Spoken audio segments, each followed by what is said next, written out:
kekuatannya Siloam Hospitals Makassar.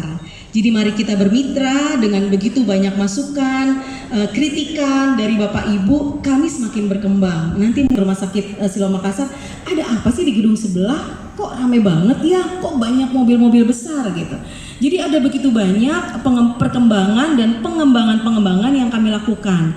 Tidak hanya menambah dokter-dokter spesialis, kami juga menambah layanan, kami juga menambah kapasitas. Tadi begitu masuk sudah ada yang ngobrol sama saya, dokter susah sekali cari kamar yang mengembangkan rumah sakit kami. Jadi selamat datang, terima kasih untuk kedatangannya. Mari kita bermitra dan strength is unity buat kita semua. Terima kasih, selamat malam. Boleh sekali lagi tepuk tangan untuk yang meriah untuk Dr. Niken Mas selaku Hospital Director kita ya Pak Amran. Baik Pak Amran, untuk info yang sudah kita tambah, mungkin bisa di next slide.